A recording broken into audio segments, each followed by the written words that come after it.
Terima kasih.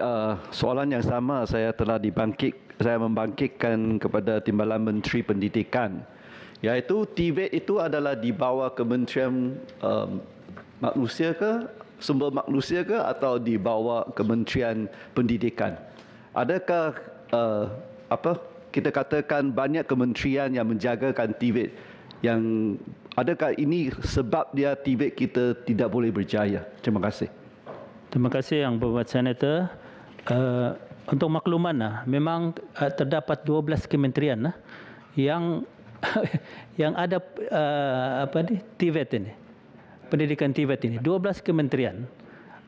Kementerian Sumber Manusia dan Kementerian Pendidikan hanya salah satu daripadanya. Tetapi walau bagaimanapun, kerajaan telah mewujudkan satu majlis TVET negara yang dipengerusikan oleh Yang Amat Berhormat Timbalan Perdana Menteri Datuk Seri Dr. Zahid Hamidi.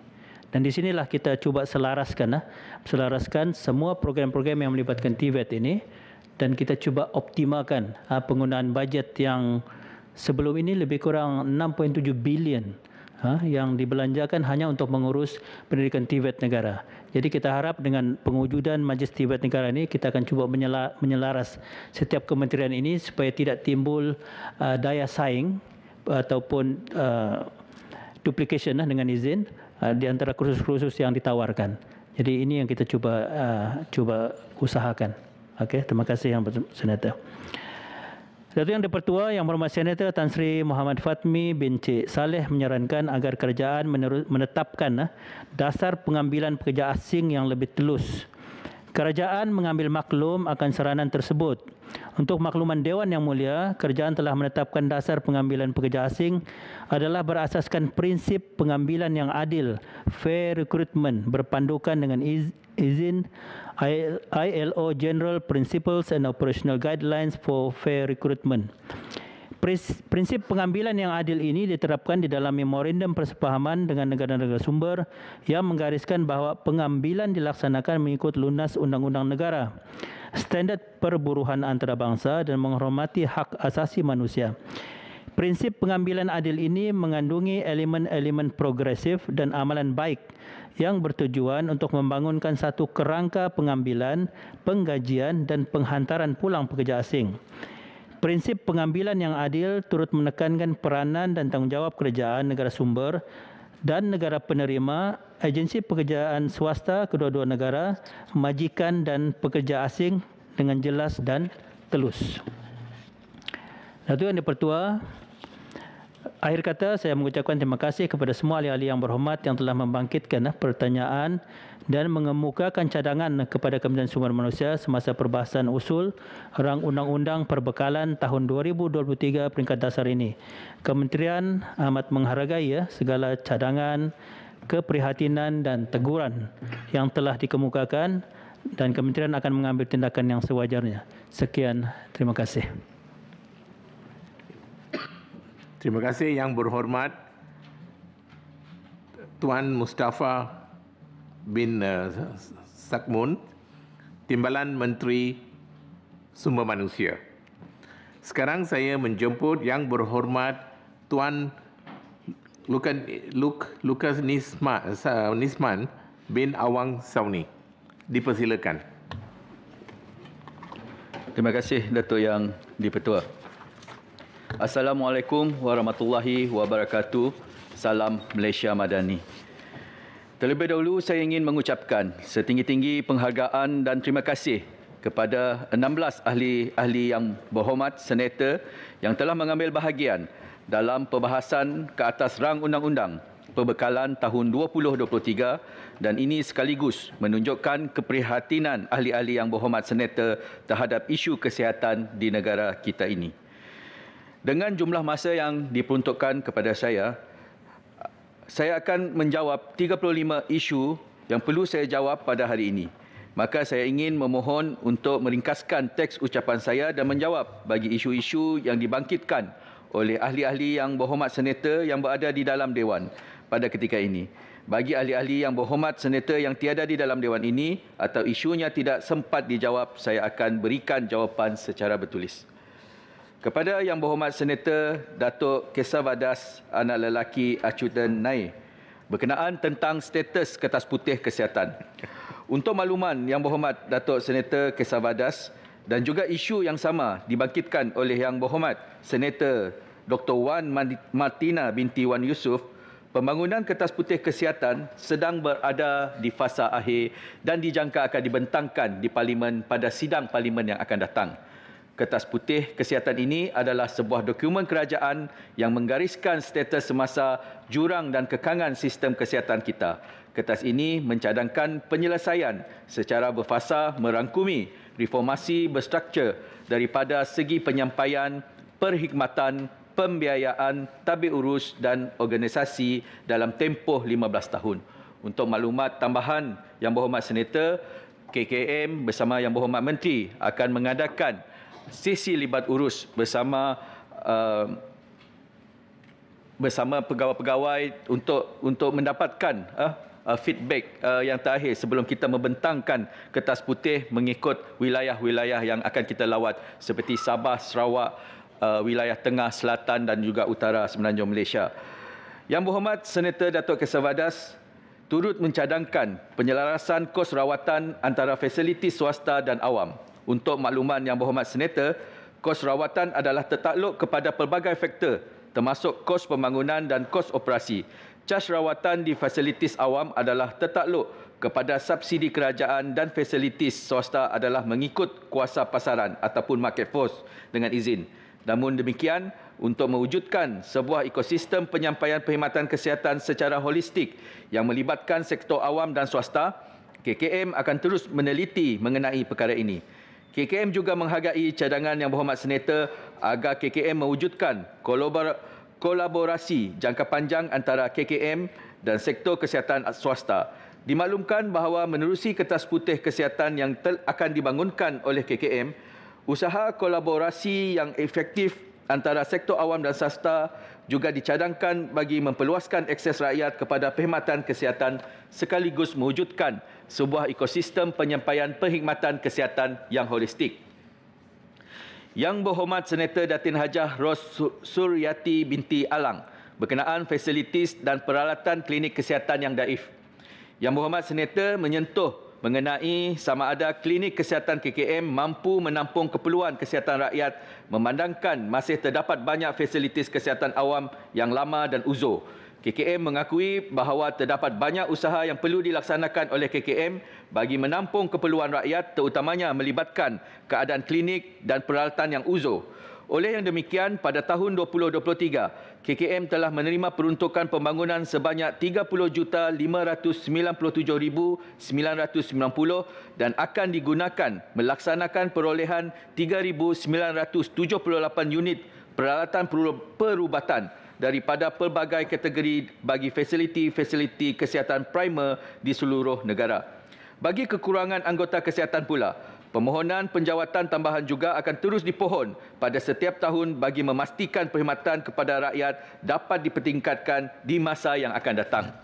Yang Berhormat Dr. Linja Suaran, anak lelaki Datuk Seri Aruna Salam berkenaan tentang peruntukan 5% KDNK. Untuk pengetahuan Yang Berhormat Senator, melalui kertas putih kesihatan, pelaburan awam untuk kesihatan dicadangkan untuk ditingkatkan daripada 2.93% KDNK pada tahun 2021 kepada 5% KDNK secara berfasa untuk tempoh 5 tahun melalui peruntukan kerajaan. Selain itu, kertas ini juga mencadangkan penelitian cadangan-cadangan sumber kewangan yang lain bagi meningkatkan pelaburan untuk kesihatan. Namun, peningkatan pelaburan ini masih tertakluk kepada keadaan ekonomi dan fiskal negara. Berkenaan tentang kriteria lantikan tetap, untuk maklumat Yang Berhormat Senator dan juga isu yang sama dibangkitkan oleh Yang Berhormat Senator Profesor Tan Sri Datuk Dr. Haji Muhammad Hanifah bin Abdullah, kriteria dan pertimbangan untuk melantik doktor ke penjawatan tetap adalah tertakluk kepada kekosongan jawatan. Pegawai hendaklah memenuhi syarat pelantikan yang ditetapkan oleh Suruhanjaya Perkhidmatan Awam SPA selaku pihak berkuasa melantik. Proses penilaian dilaksanakan secara objektif, adil dan telus berdasarkan prestasi tahunan dan penilaian semasa temuduga menerusi tata cara pengambilan SPA. Pegawai juga akan dinilai daripada aspek nilai, integriti dan keupayaan untuk bekerja secara berpasukan secara profesional untuk dilantik sebagai penjawat awam. Berkenaan tentang kekurangan jururawat dan paramedik, mengenai isu kekurangan penjawatan lain, contohnya seperti jururawat yang turut dibangkitkan oleh Yang Berhormat Senator, berdasarkan rekod KKM, terdapat kira-kira 69,608 jururawat yang terdiri daripada 67,272 bersamaan dengan 97% adalah daripada lantikan tetap. Manakala 2,336 iaitu bersamaan 3% adalah merupakan lantikan secara kontrak. Jumlah jururawat ini sebenarnya telah pun meningkat sebanyak 38% berbanding pada tahun 2012. Bagi meningkatkan lagi jumlah ini, beberapa inisiatif telah diambil, antaranya seperti meningkatkan pengambilan pelatih diploma kejururawatan di Institut Latihan KKM. Yang kedua, melaksanakan urusan pelantikan tetap secara berfasa bagi 2,336 jururawat kontrak latihan swasta, iaitu graduan kejururawatan keluaran institusi latihan selain ILKKM yang masih berkhidmat di KKM. Dan yang ketiga, menawarkan kemudahan cuti belajar bergaji penuh CBBP kepada jururawat masyarakat grade U19, U24 dan U26 bagi mengikuti pengajian diploma kejururawatan dalam tempoh 1 tahun di ILKKM untuk peningkatan secara lantikan kejawatan jururawat grade U29. Yang Berhormat Dr. Linjes Suaran juga turut membangkitkan isu mengenai semakan semula struktur gaji pekerjaan kesihatan, dan untuk maklumat Yang Berhormat Senator, semakan gaji bagi anggota perkhidmatan awam dilaksanakan oleh agensi pusat secara bersekali dengan skim perkhidmatan lain, tertakluk kepada keadaan fiskal kewangan kerajaan. Berkenaan tentang permohonan CT scan, Yang Berhormat Senator, KKM akan memberi keutamaan kepada projek perolehan mesin pengimbas tomografi berkomputer iaitu CT scan di Hospital Bukit Mentajam. Sukacitanya dimaklumkan bahawa permohonan untuk memperolehi peralatan ini telah dikemukakan kepada Kementerian Ekonomi di bawah Pelan Pelaksanaan keempat, Rolling Plan yang keempat, Rancangan Malaysia yang ke-12. Berkenaan tentang saringan kesihatan, Yang Berhormat Senator juga telah menyentuh mengenai pemberian peruntukan bagi pengesanan awal penyakit tidak berjangkit ataupun NCD dalam kalangan penerima manfaat PKB 40. Saringan kesihatan bagi pengesanan awal NCD dalam kalangan B40 telah pun dilaksanakan melalui skim peduli kesihatan untuk kumpulan B40 PKB40 di bawah manfaat 1. Penerima sumbangan tunai rahmah STR atau sebelum ini dikenali sebagai Bantuan Keluarga Malaysia BKM, dan pasangan bersertakan pasangan mereka yang berumur 40 tahun dan ke atas secara automatik layak menyertai PKB 40, dan peruntukan sebanyak 80 juta telah diluluskan bagi skim ini. Yang Berhormat Senator Dr. Linjes Suaran juga mencadangkan agar dasar program rancangan makanan tambahan RMT diselaraskan bersama Kementerian Pendidikan Malaysia KPM, terutamanya berkaitan kualiti dan kuantiti makanan yang disediakan. Untuk pengetahuan Yang Berhormat Senator, pihak KKM sentiasa bekerjasama dengan KPM yang menerajui program RMT bagi menambah baik program tersebut supaya menepati keperluan pemakanan murid termasuk dari segi kuantiti dan juga kualiti pemakanan. Menu RMT disediakan oleh pegawai pemakanan KKM dan ianya merupakan hidangan berkhasiat untuk murid sekolah rendah. Program ini telah dilaksanakan oleh pihak KPM dengan kerjasama pihak KKM sejak tahun 1979. Pemantauan dan pematuhan menu RMT dilaksana secara berkala setiap tahun bagi memastikan murid RMT mendapat bekalan menu dalam kuantiti dan kualiti yang telah ditetapkan. Yang Berhormat Senator Datuk Johannes binti Abdul Aziz, berkenaan tentang kawalan harga ubat swasta, Yang Berhormat Senator mencadangkan agar satu mekanisme diwujudkan untuk mengawal harga ubat atau menetapkan harga siling di pasaran, farmasi dan fasilitis kesihatan bagi mengatasi kenaikan kos perubatan. Perlu saya jelaskan bahawa pada masa ini tiada kawalan harga terhadap ubat-ubatan kecuali bagi dua jenama vaksin COVID-19 iaitu CoronaVac dan Covilo yang bertujuan bagi untuk mengatasi isu harga vaksin COVID-19 yang melambung tinggi akibat permintaan yang tinggi semasa tempoh pandemik. Namun demikian, bagi mengatasi isu kenaikan harga ubat-ubatan di Malaysia, KKM dengan bekerjasama dengan Kementerian Perdagangan Dalam Negeri dan Kos Tarikh Hidup berhubung dengan cadangan mekanisme ketelusan harga ubat MKHU sebagai inisiatif yang mewajibkan pengkongsian harga jualan ubat-ubatan bagi fasilitis kesihatan swasta seperti klinik swasta dan hospital swasta serta farmasi komuniti.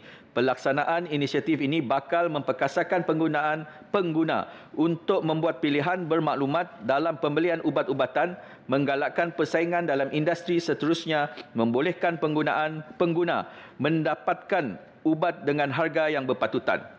Yang Berhormat Senator Datuk Wira Dr. Muhammad Hatta bin Muhammad Ramli berhubung saranan oleh Yang Berhormat Senator agar KKM membuat perancangan bersama pihak Jabatan Perkhidmatan Awam dan Kementerian Pendidikan Tinggi bagi menangani isu pegawai perubatan kontrak. KKM menyambut baik saranan tersebut dan sesi libat urus seperti ini akan terus dilaksanakan untuk memastikan isu-isu diketengahkan akan diselesaikan dalam ruang lingkup bertanggungjawab bersama. Yang Berhormat Senator Datuk Dr. Ahmad Azam bin Hamzah, Yang Berhormat Senator telah meminta agar KKM memberi perhatian kemudahan perubatan seperti mesin oksigen dan rawatan terapi rehabilitasi bagi pesakit yang menghidapi sindrom COVID-19 berpanjangan ataupun long COVID. KKM sememangnya komited untuk menambah baik perawatan long COVID-19 dan usaha yang telah dan sedang dilaksanakan ialah membuat perolehan peralatan seperti dengan izin ultrasound, oksigen concentrator, motor driven movement therapy device dan sebagainya dalam perawatan pesakit long COVID-19 yang berjumlah 2 juta pada tahun 2022. Menerbitkan garis panduan pengurusan pasca COVID-19 kebangsaan pada Julai 2021 sebagai sumber rujukan dan melibatkan pelbagai disiplin kepakaran termasuklah kesihatan primer, penyakit berjangkit, perubatan dalaman, nefrologi, kardiologi, respiratory, obstetrik, pediatrik, psikiatrik dan juga perubatan rehabilitasi. Menyedia bacaan, poster, risalah dan video yang telah dimuat naik di portal dan laman web yang boleh dirujuk oleh pesakit-pesakit long COVID-19. Yang Berhormat Dr. Wan Martina binti Wan Yusof berkenaan tentang Peka B40. Yang Berhormat Senator ingin mengetahui beberapa isu mengenai Peka B40 seperti status klinik swasta yang terlibat dan bilangan rakyat Kelantan yang layak menerima Peka B40.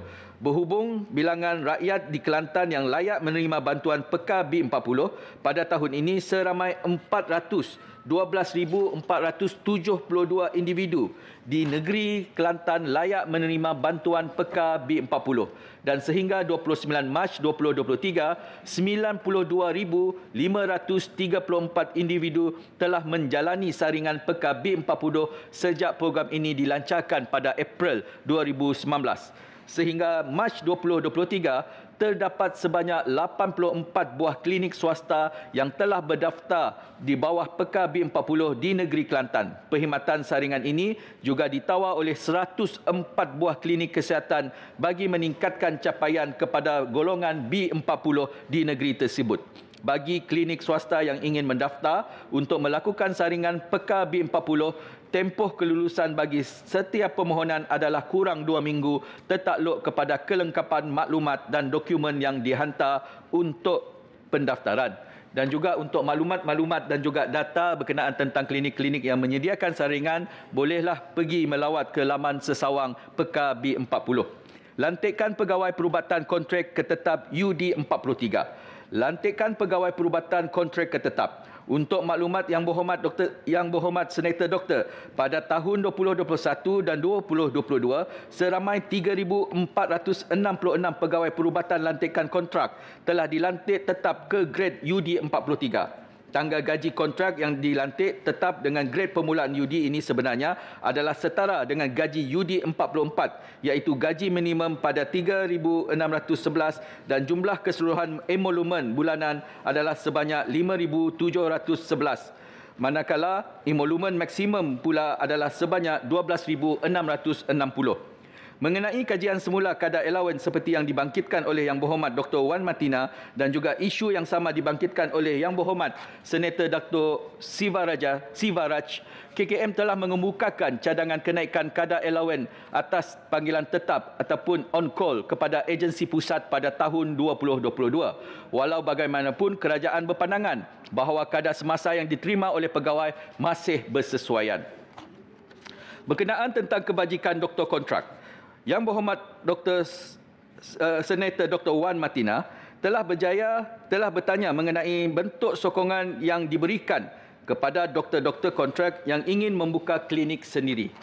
Untuk maklumat Yang Berhormat Senator, rekod KKM pada bulan Jun 2021 sehingga Jun 2022 menunjukkan terdapat sebanyak 148 permohonan pendaftaran klinik perubatan swasta yang telah diluluskan oleh kementerian di mana pegawai perubatan kontrak telah meletak jawatan sebagai penjawat awam untuk menjadi orang yang bertanggungjawab OYB di klinik perubatan swasta tersebut.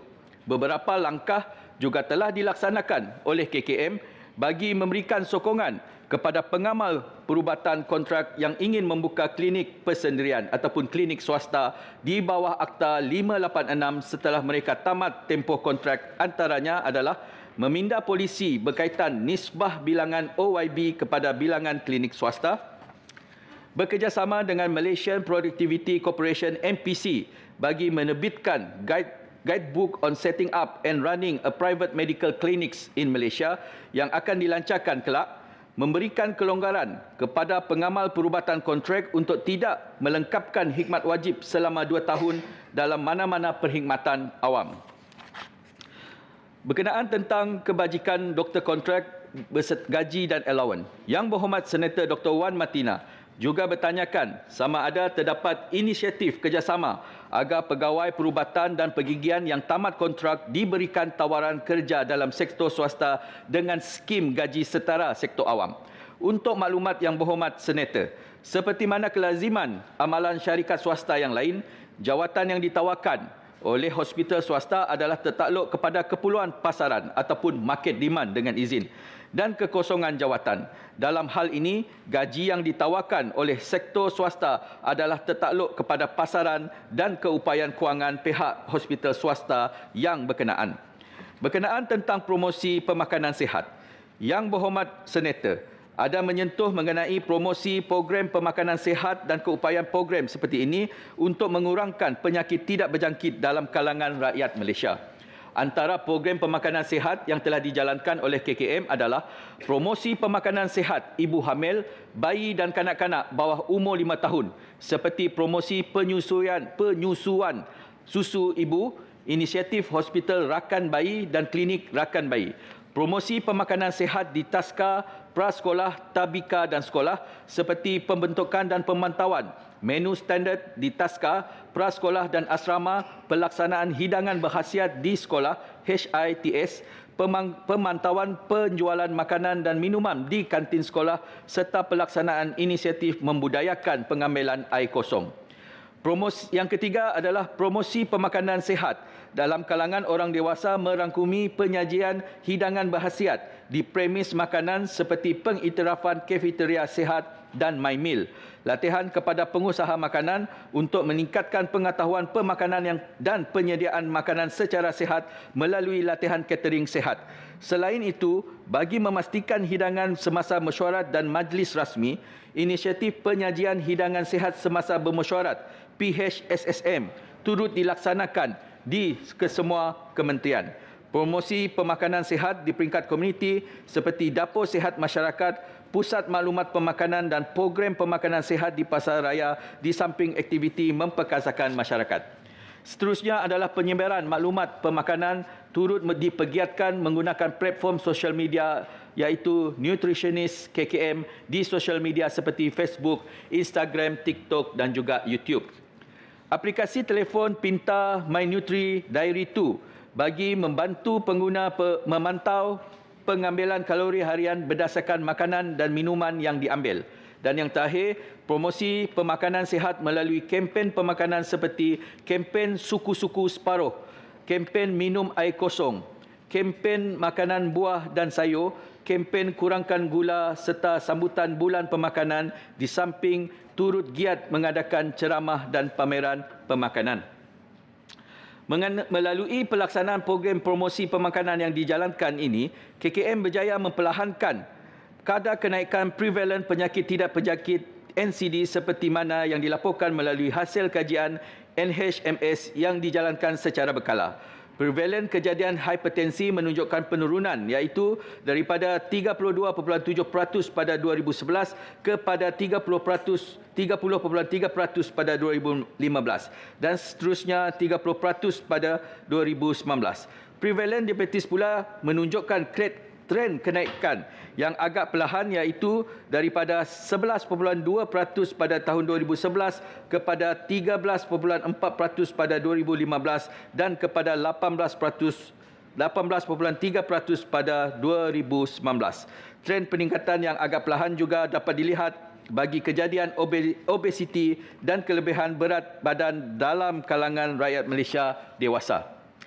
Berkenaan tentang malaria di kalangan warga asing, isu terakhir yang dibangkitkan oleh Yang Berhormat Senator Dr. Wan Matina adalah mengenai tahap kesiapsiagaan KKM terhadap penyakit berjangkit seperti malaria, terutama dalam kalangan pekerja asing. Untuk maklumat Yang Berhormat Senator, KKM sentiasa bersedia menangani penyakit malaria melalui aktiviti surveillance, pencegahan jangkitan serta kawalan vektor, rawatan malaria dan penglibatan masyarakat. Ianya dilaksanakan dengan menyasarkan golongan berisiko seperti pekerja warga asing, orang asli, penduduk kawasan pendalaman, kaki tangan agensi berkaitan hutan dan warga Malaysia yang pulang dari negara endemik malaria sama ada atas tujuan pekerjaan atau pelancongan. KKM juga melaksanakan aktiviti pencegahan dan kawalan vektor bagi membendung malaria untuk penduduk berisiko di kawasan pendalaman termasuk pekerja asing melalui penggunaan kelambu berubat serta semburan racun residual.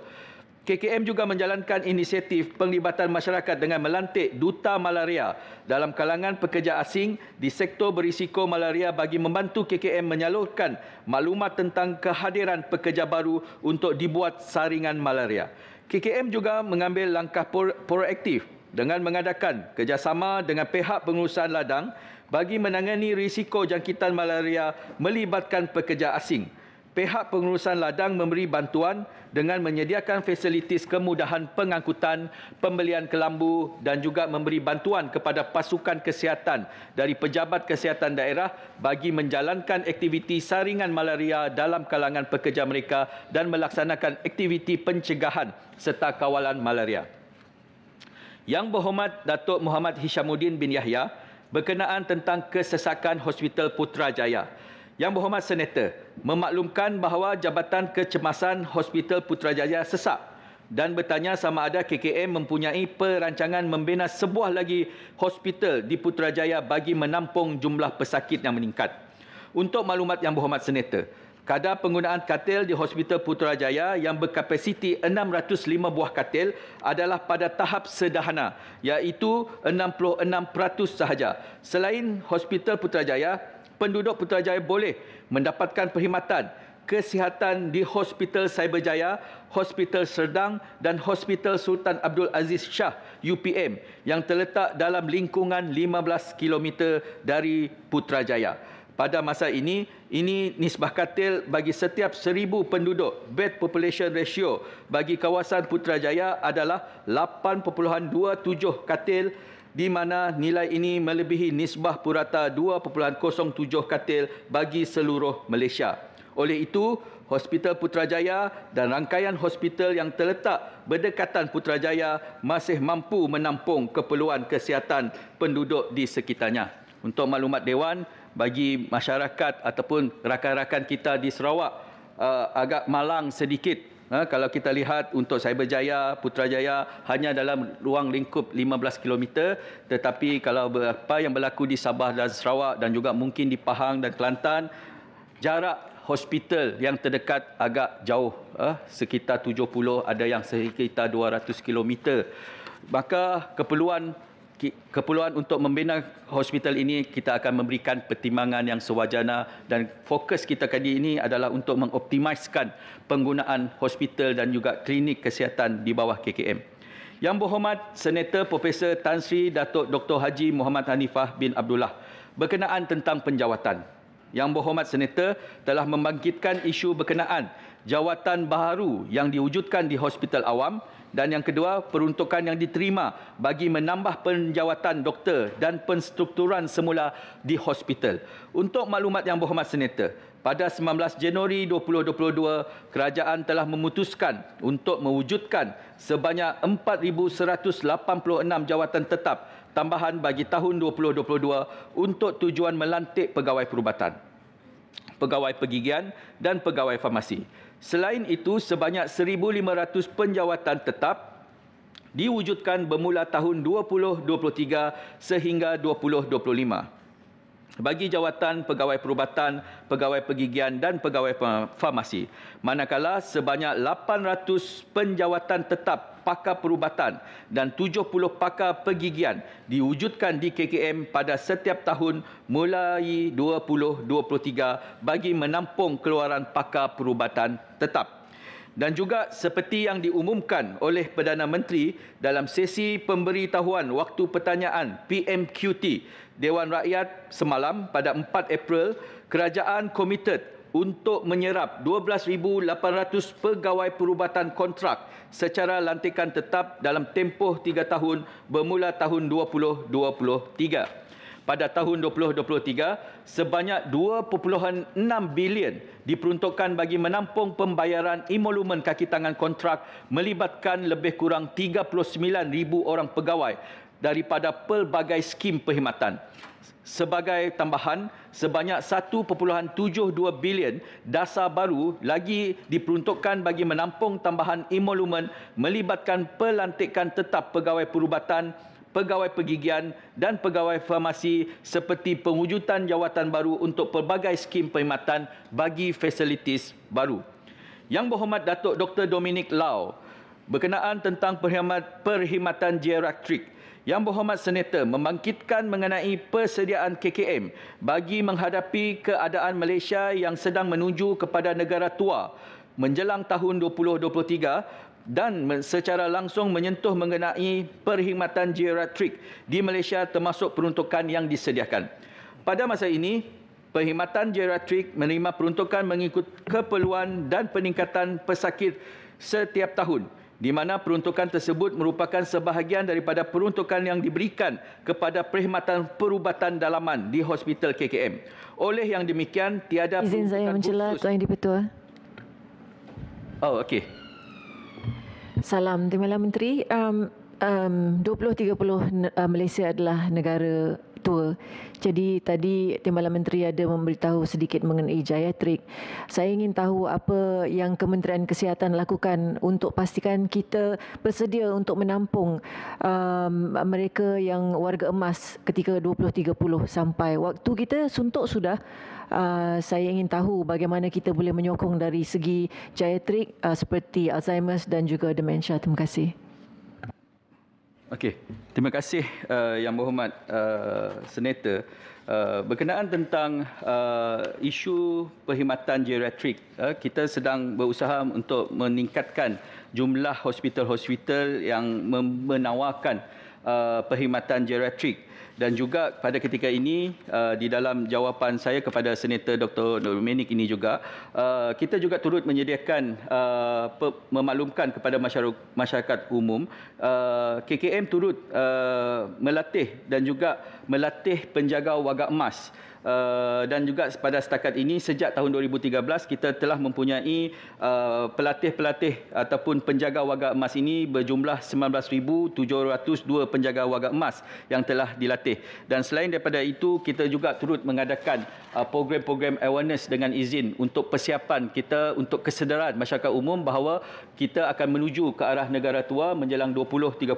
Dan juga kita turut memberikan galakan kepada doktor-doktor untuk untuk mengikuti latihan sub kepakaran geriatrik pada tahun 2020 sejak tahun 2020 dan juga 9 orang pegawai pada tahun 2021 dan juga seorang pegawai tahun 2022. Dan juga kita lihat pada trend yang saya sebut ini masih ramai lagi doktor-doktor belum berminat untuk mencebur diri di dalam bidang geriatrik ini dan juga latihan sub kepakaran. Walaupun demikian, bilangan hospital yang menyediakan dan juga KKM mensasarkan pertambahan 2 hospital KKM dalam tempoh 5 tahun untuk sebagai tambahan 16 buah hospital yang sedang menyediakan perkhidmatan geriatrik. Dan juga selain daripada itu,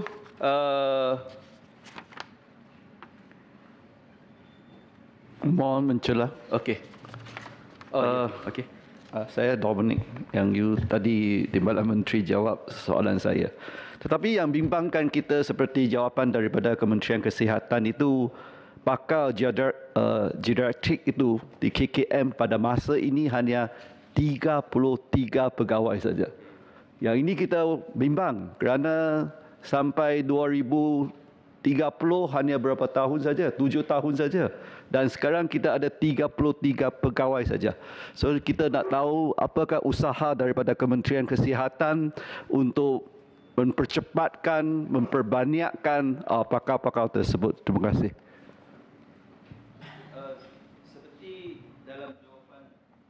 Seperti dalam jawapan saya yang lepas dan juga di Dewan Rakyat dan di Dewan Negara, memang kita mengakui bahawa bilangan pakar geriatrik itu adalah agak kecil, sekitar 33 kepakaran. Dan juga saya melihat sekiranya di pihak swasta ataupun hospital-hospital swasta dapat membantu dan juga menawarkan perkhidmatan geriatrik di hospital-hospital tersebut, maka saya melihat kemungkinan besar doktor-doktor ini akan lebih cenderung untuk pergi ke bidang geriatrik. Ini memandangkan permintaan market demand tersebut dengan izin masih berkurangan.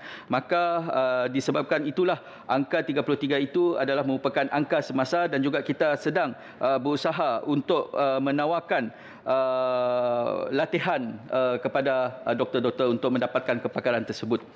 Dan juga sebelum saya mengakhiri ucapan saya, terdapat juga beberapa isu yang telah dibangkitkan oleh beberapa ahli Dewan Rakyat, Dewan Negara ini yang secara spesifik, seperti Yang Berhormat Senator Tuan Roderick Wong Siew Lit berkenaan tentang kesesakan klinik kesihatan di Sarike dan juga berkenaan status terkini klinik kesihatan Bayong. Berkenaan tentang klinik kesihatan Bayong, projek klinik kesihatan Bayong belum diluluskan di bawah rancangan Malaysia ke-12. Pada tahun ini, Jabatan Kesihatan Sarawak telah mengemukakan permohonan projek klinik kesihatan jenis 3 dengan kuartus Bayong Sarike di bawah Pelan Pelaksanaan Rolling ke-4 Rancangan Malaysia yang ke-12.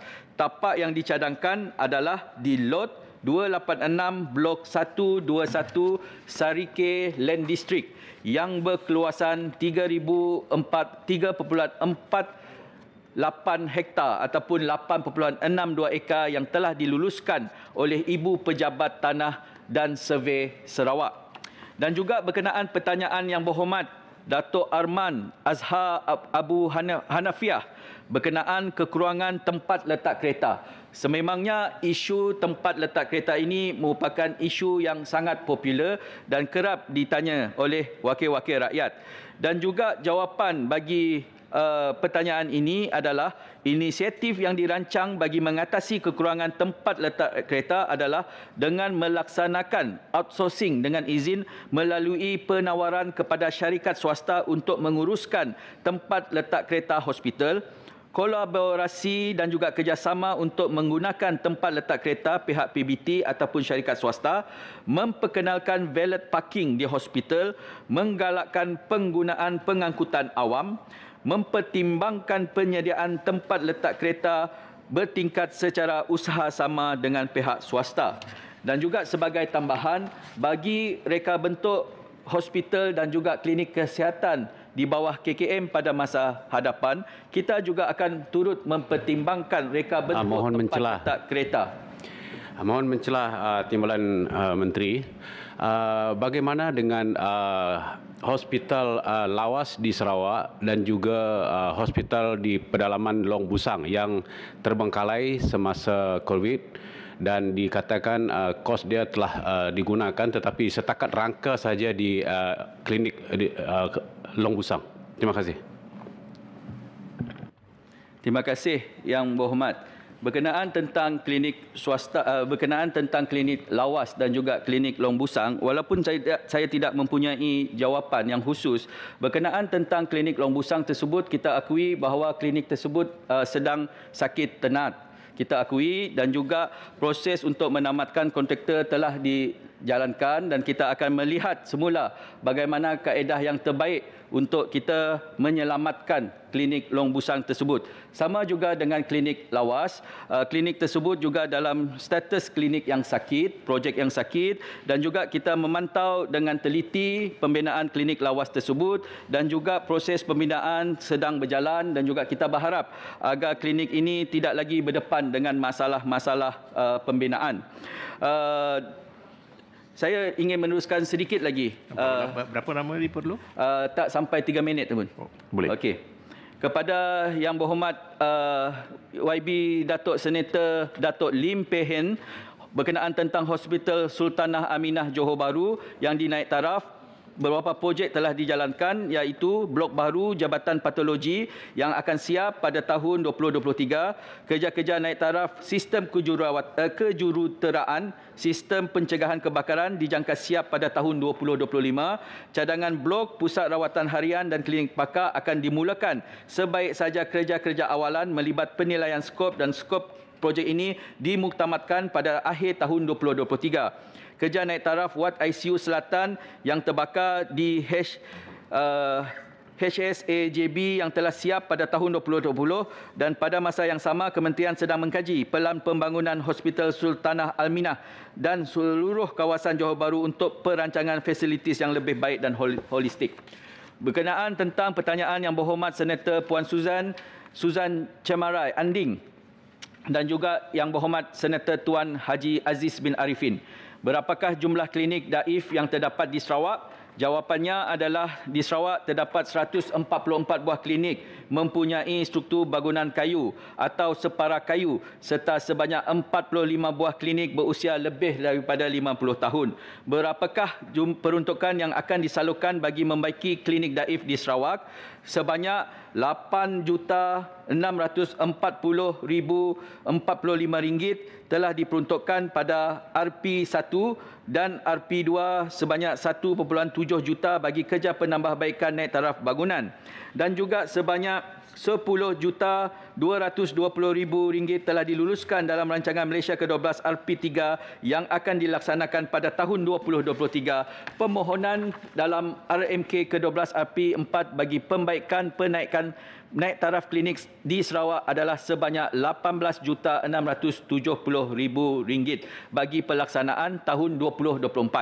Selain itu, sejumlah 8.515 juta juga telah diluluskan di bawah peruntukan khas pembaikan dan naik taraf klinik daif bagi 2023 di Sarawak dan sebanyak 36 klinik telah diluluskan.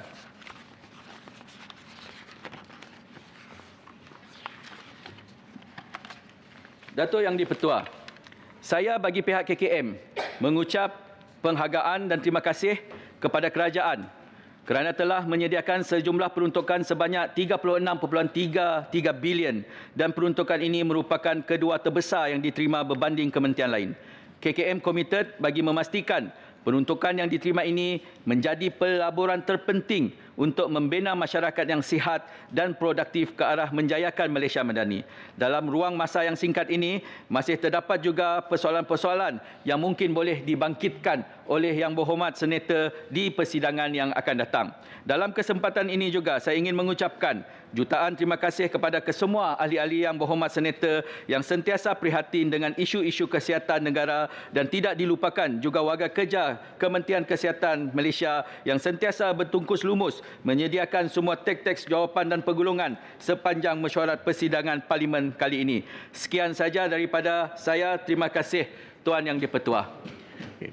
Terima kasih Yang Berhormat Tuan Lakisman bin Awang Sauni, Timbalan Menteri Kesihatan, atas segala jawapan yang timbul dalam perbahasan Dewan Yang Mulia ini.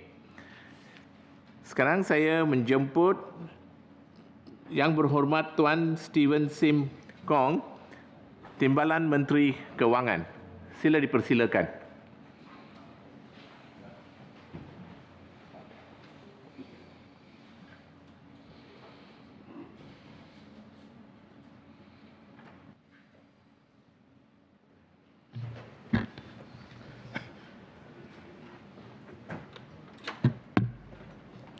Terima kasih Tuan Yang di-Pertua. Minta izin menurun luka masuk ikan mancar warna. Minta izin membuka langkah masuk medan berwacana. Tuan Yang di-Pertua, sebelum saya menjawab pertanyaan-pertanyaan yang telah dibangkitkan oleh ahli yang berhormat Senator, izinkan saya menzahirkan ucapan terima kasih kepada semua ahli-ahli yang berhormat, terutamanya yang mereka yang telah berbahas peringkat dasar Rang Undang-Undang Perbekalan 2023. Seramai 26 orang ahli yang berhormat telah menyentuh pelbagai perkara melibatkan Kementerian Kewangan. Semua pandangan, teguran, cadangan yang telah diberikan berhubung dengan perkara yang telah dibangkitkan berkaitan Kementerian Kewangan amatlah dihargai. Izinkan saya memberikan penjelasan ke atas beberapa perkara yang telah dibangkitkan di bawah tanggungjawab Kementerian Kewangan berdasarkan isu-isu yang telah dibangkitkan. Pertama sekali, Yang Berhormat Datuk Ahmad bin Datuk Sri Haji Ibrahim tanya tentang kadar cukai kepada golongan berpendapatan tinggi supaya dinaikkan, contohnya untuk T1 bagi meraih pendapatan melebihi, yang mempunyai pendapatan T1 yang memberi pendapatan melebihi 2 juta ke atas. Untuk makluman ahli-ahli yang berhormat, sistem pencukaian individu di Malaysia adalah berasaskan struktur pencukaian progresif ataupun marginal tax rate dengan izin pada kadar 0% hingga 30%, di mana pembayar cukai yang berpendapatan tinggi dikenakan cukai pada kadar yang lebih tinggi. Kenaikan cukai bagi pendapatan bercukai melebihi RM100,000 sehingga RM1 juta sebenarnya turut memberi kesan kepada kenaikan cukai untuk pendapatan bercukai melebihi RM1 juta sehingga dan kesan ini adalah sehingga RM11,000 setahun. Kadar cukai pendapatan bagi golongan berpendapatan tinggi sebenarnya telah dikaji semula dahulu dan telah dinaikkan mulai tahun taksiran 2020. Jadi untuk tahun taksiran yang depan kita tidak naikkan kadar cukai pendapatan bagi golongan tersebut sebab telah pun dinaikkan pertama, dan keduanya sebenarnya kenaikan dalam banjaran sebelum itu juga akan memberi kesan kepada pembayar cukai berpendapatan tinggi. Yang Berhormat Senator Datuk Ahmad bin Datuk Sri Haji Ibrahim, Yang Berhormat Senator Tan Sri Datuk Lau Kian Chuan dan Yang Berhormat Senator Tuan Robert Lau Hui Yu juga membangkitkan tentang isu cukai barangan mewah dan GST. Untuk makluman, Kementerian Kewangan sedang memperhalusi cadangan pengenaan cukai barangan mewah ataupun dengan izin luxury tax. Penelitian sedang dibuat ke atas beberapa perkara berkaitan struktur pencukaian seperti jenis barang yang akan dikategorikan ataupun yang bakal dikategorikan sebagai barangan mewah, nilai ambang ataupun dengan izin threshold bagi kenaan cukai tersebut dan kadar cukai yang bakal dikenakan. Selain itu, kaedah pengenaan juga sedang diperhalusi sama ada memperkenalkan cukai baru ataupun memperluaskan skop sistem pencukaian sedia ada. Kementerian Kewangan dalam aspek ini sedang giat mengadakan sesi libat urus dengan pihak berkepentingan termasuk pengelang, peruncit dan termasuk penggiat industri pelancongan dalam memastikan cadangan pelaksanaan cukai barangan mewah ini dapat diterima baik oleh semua pihak, mudah dilaksanakan dan tidak memberikan kesan negatif terutamanya kepada sektor ekonomi, terutamanya kepada sektor pelancongan dan sektor peruncitan kita. Pengenaan cukai barangan mewah ataupun luxury tax ini bukanlah satu alternatif kepada GST. Ianya diperkenalkan bagi mengenakan cukai ke atas barangan yang dianggap bukan keperluan ataupun dengan izin non-essential dan dibeli oleh golongan yang berkemampuan dan berpendapatan tinggi. Prinsip perluasan asas cukai ini adalah untuk meningkatkan hasil negara tanpa membebankan golongan yang kurang berkemampuan. Tentang isu pelepasan cukai yang telah dibangkitkan oleh Yang Berhormat Senator Tuan Musadaq bin Ahmad dan YB Tuan Datuk Siwaraj Anak Lelaki Chandran yang mencadangkan agar Kementerian Kewangan memberikan pelepasan cukai kepada NGO yang bertugas di dalam dan di luar negara dan juga pelepasan cukai kepada anak-anak kurang upaya pendidikan ditingkatkan pada masa hadapan.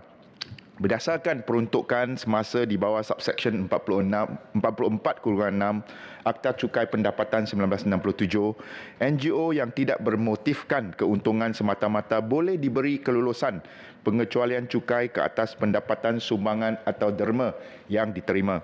Namun, bagi membolehkan sesuatu pertubuhan atau organisasi yang menjalankan aktiviti amar atau khairat mendapat kelulusan di bawah subsection 44/6 Akta Cukai Pendapatan 1967 daripada lembaga hasil dalam negeri Malaysia, NGO tersebut terlebih dahulu perlu memenuhi kriteria ataupun syarat yang ditetapkan dalam garis panduan.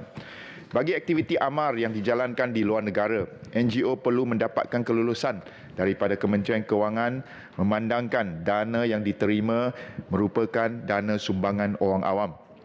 Manakala layanan cukai semasa bagi ibu bapa yang mempunyai anak kurang upaya pembelajaran berumur 18 tahun ke bawah secara keseluruhannya layak menuntut pelepasan cukai seperti berikut.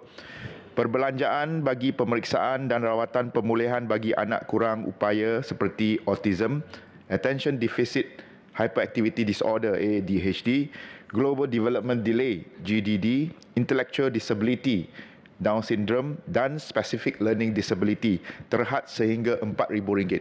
Ini merupakan dasar baru yang diperkenalkan dalam Belanjawan 2023.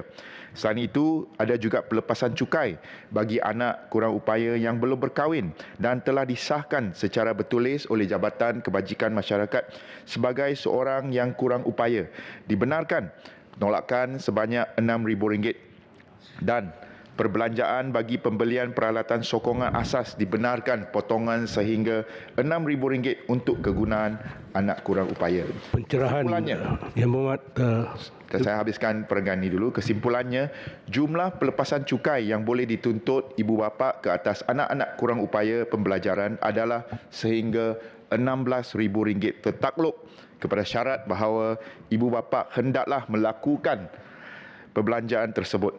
Layanan pelepasan cukai di atas diharapkan dapat kita tahu sememangnya angka itu kadang-kadang kurang cukup, terutamanya apabila kita cakap tentang isu-isu kos rawatan dan sebagainya. Tetapi kita harap sedikit sebanyak RM16,000 pelepasan cukai ini dapat meringankan beban yang ditanggung oleh ibu bapa. Silakan Tuan. Terima kasih Yang Berhormat Timbalan Menteri. Yang dimaksudkan pelepasan cukai yang diizinkan kepada NGO yang mengadakan kerja amal, apakah juga termasuk kepada rakan kolaborasi di kalangan NGI, maknanya perseorangan, ataupun GLC maupun korporat yang mengadakan program kolaborasi dengan NGO untuk kerja-kerja amal ini juga turut diberikan pelepasan cukai? Terima kasih.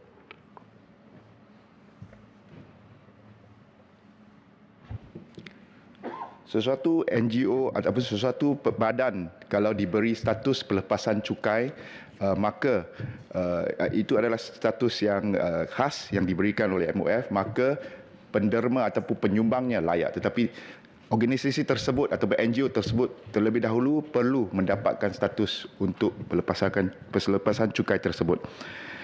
Yang berhormat Senator Tan Sri Datuk Lau Kian Chuan dan yang berhormat Senator Tuan Robert Lau Hui Yu juga memohon kerajaan untuk mengembalikan GST pada kadar yang lebih munasabah.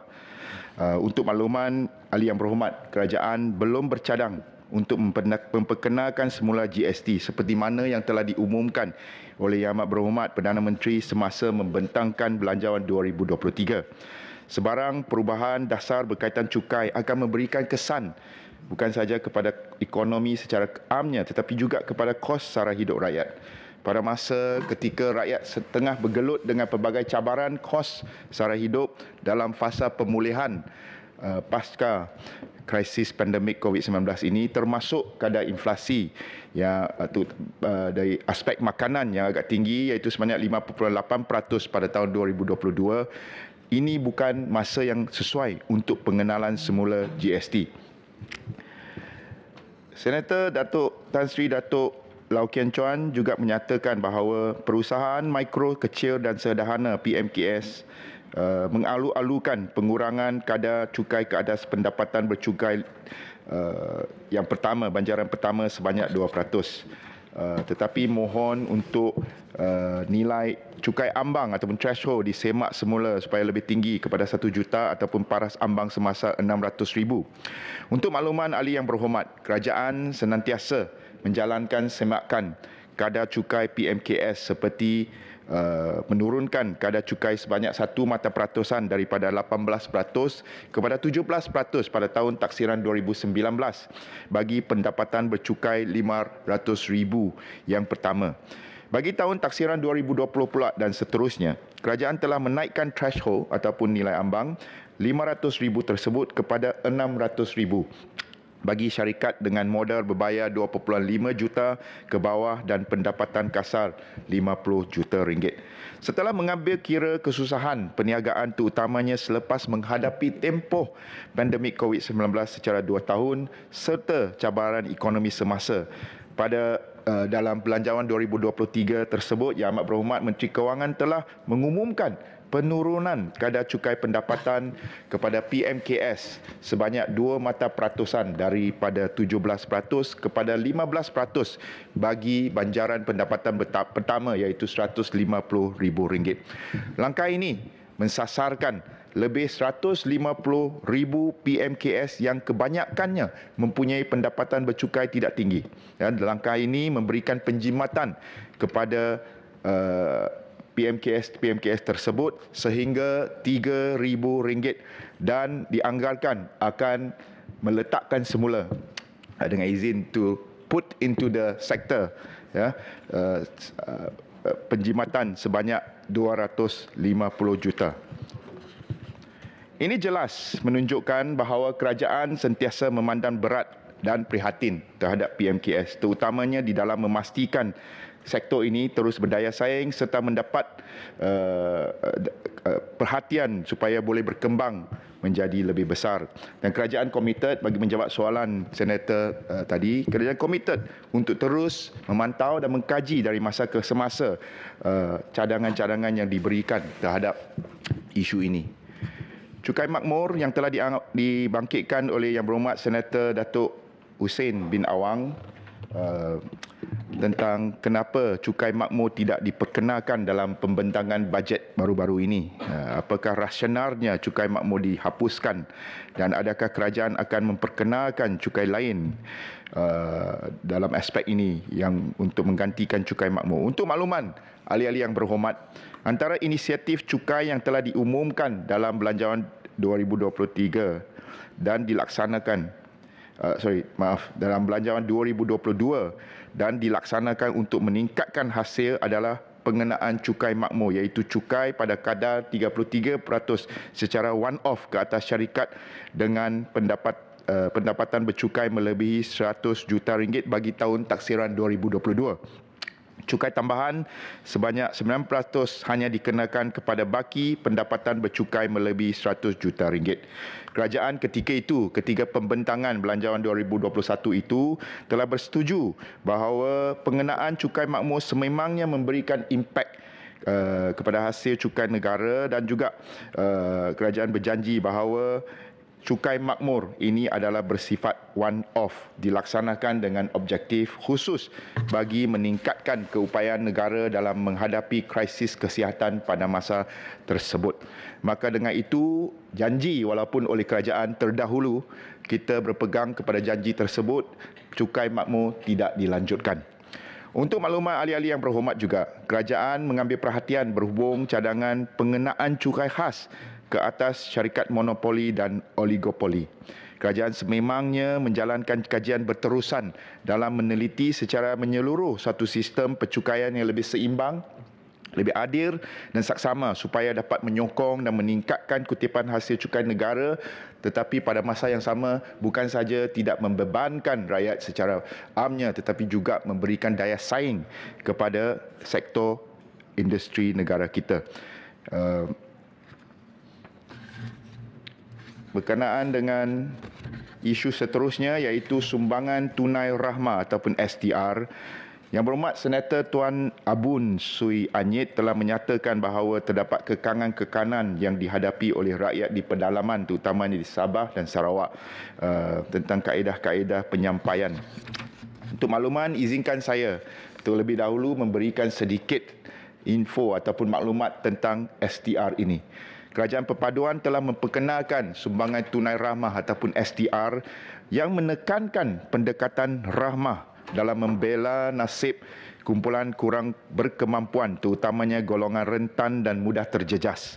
Melalui STR, 8.7 juta penerima golongan B40 dengan pendapatan bulanan di bawah RM5,000 telah menerima pembayaran fasa pertama berjumlah RM1.67 bilion mulai 17 Januari yang lalu tahun ini. Dan pembayaran fasa kedua berjumlah RM1.26 bilion akan dibuat mulai hari ini, iaitu 5 April 2023, menjadikan jumlah pembayaran mencecah RM2.93 bilion yang akan dibayar kepada golongan B40 sehingga sekarang. Melalui Belanjawan 2023 yang dirangka dengan ikhtiar meminimumkan atau mengurangkan beban sara hidup rakyat, beberapa penambahbaikan telah diambil kira supaya golongan B40 yang benar-benar terkesan mendapat manfaat yang lebih daripada STR. Antaranya kadar maksimum telah ditingkatkan sehingga daripada 2,500 dahulu sehingga sekarang 3,100, dan kategori isi rumah kita telah mengambil pertimbangan saiz ataupun jumlah isi rumah. Dulu kalau 3 orang anak dan ke atas diberi sehingga RM2,000, sekarang kita mempertimbangkan tambahan kepada jumlah isi rumah, iaitu daripada 5 orang anak ke atas akan diberikan jumlah bantuan sebanyak RM2,500. Dan juga penerima STR ini, terutamanya dari golongan miskin tegar, akan diberikan bantuan tambahan sebanyak RM600 dan juga bantuan baku makanan dan sebagainya. Sumbangan ini sebenarnya secara menyeluruh kepada semua yang layak diberikan tanpa mengira kaum, agama maupun latar belakang politik. Walaupun STR sering dikaitkan sebagai bantuan kepada golongan B40, tetapi kalau kita mengambil kira bilangan penerima, sebenarnya STR, Tuan Yang di-Pertua, telah memanfaatkan lebih 60% rakyat populasi dewasa negara kita. Secara keseluruhan, STR akan memanfaatkan, seperti yang saya katakan tadi, 8.7 juta penerima dengan peruntukan hampir RM8 bilion. Bagi mengurangkan, untuk menjawab soalan YB Senator, bagi mengurangkan golongan tercicir ataupun kerana exclusion error dengan izin di kawasan-kawasan pedalaman Sabah, Sarawak, termasuk juga di kawasan pedalaman di Semenanjung Malaysia, data penerima STR fasa 1 akan dibawa secara automatik ke dalam pengkalan data kerajaan di samping data daripada beberapa agensi kerajaan yang turut menjalankan program ke atas golongan rentan dan B40 untuk disemak silang kelayakan STR mengikut syarat yang ditetapkan. Kementerian Kewangan juga akan memperhebatkan program turun padang bersama pemimpin komuniti dan pemimpin desa bagi memastikan STR ini atau program STR ini dapat dihebah-hebahkan dan dirasai oleh seluruh rakyat Malaysia, tak kira agama, kaum dan juga kawasan geografi.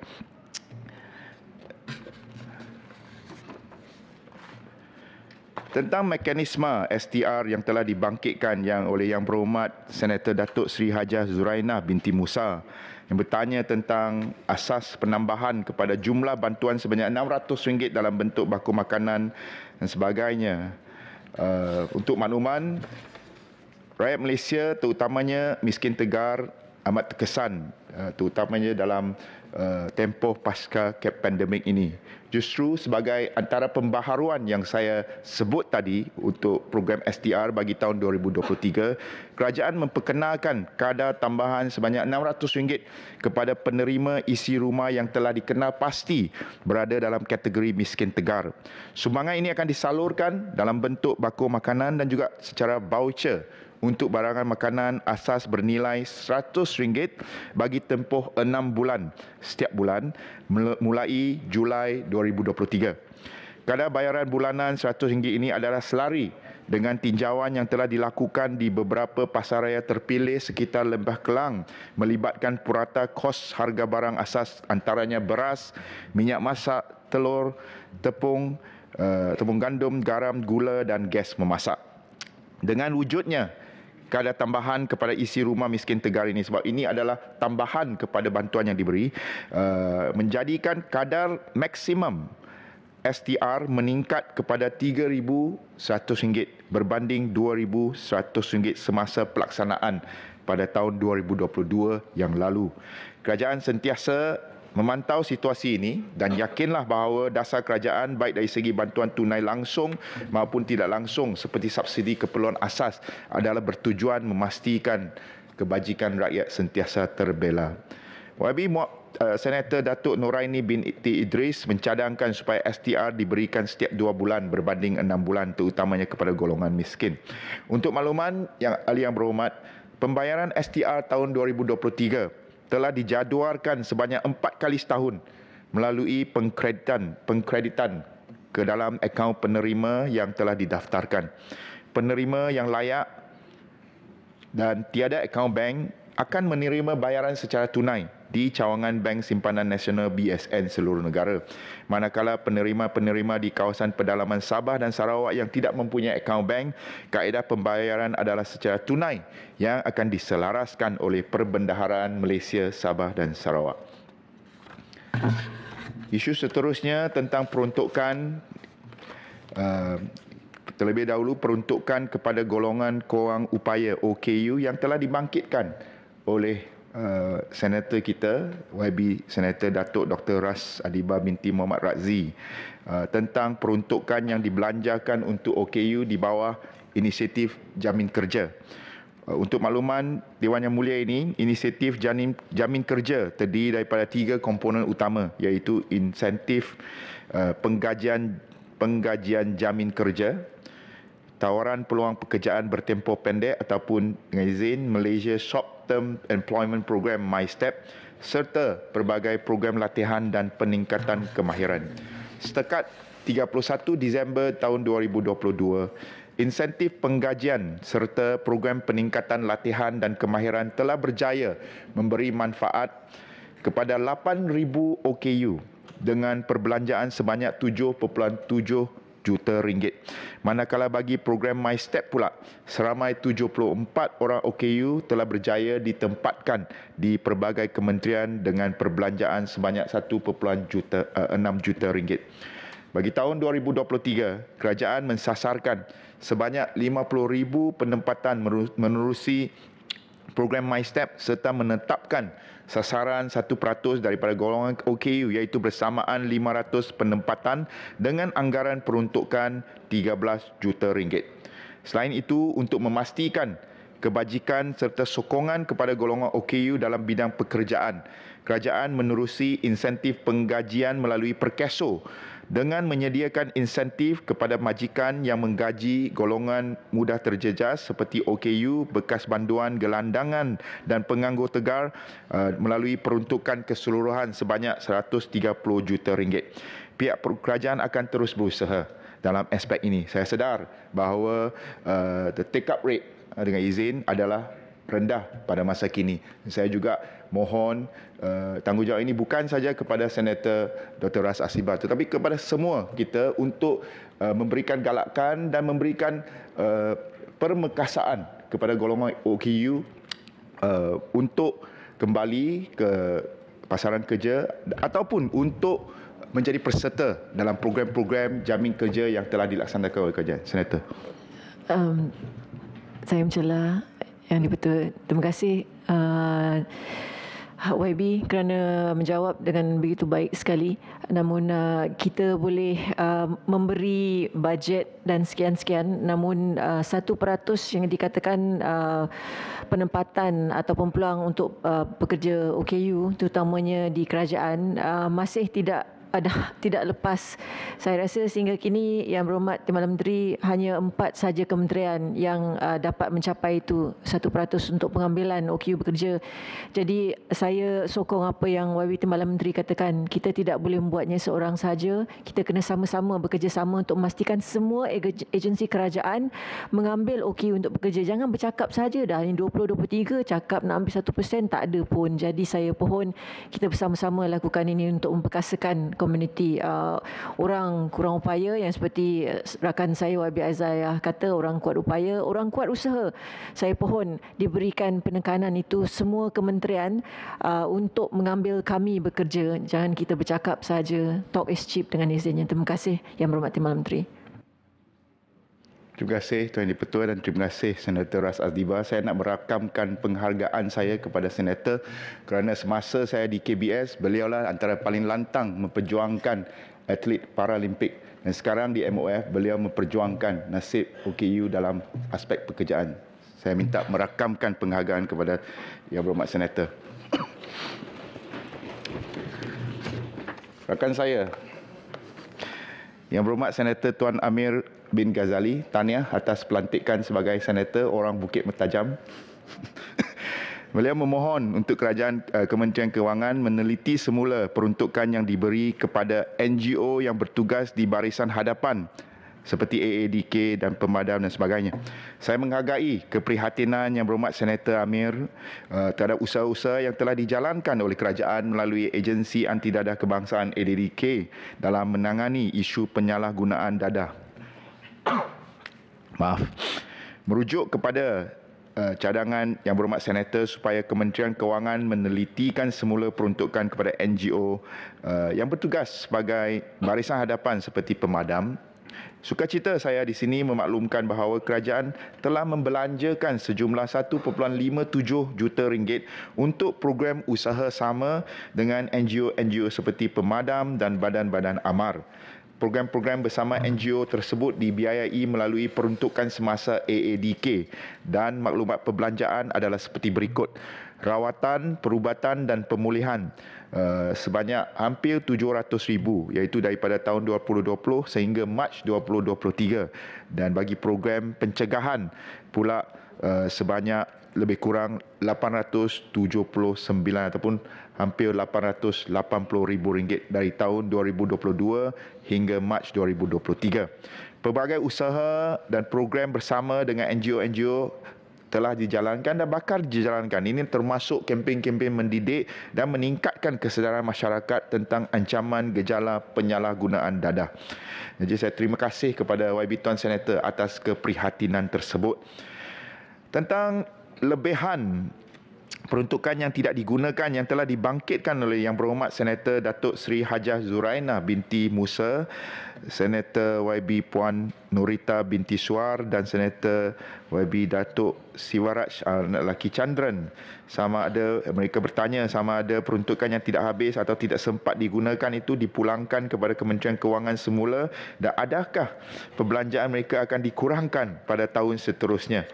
Dan untuk makluman ahli yang berhormat, waran am yang dikeluarkan, saya rasa terlebih dahulu saya nak katakan pandangan tersebut memang pandangan popular tetapi pandangan tersebut kurang tepat.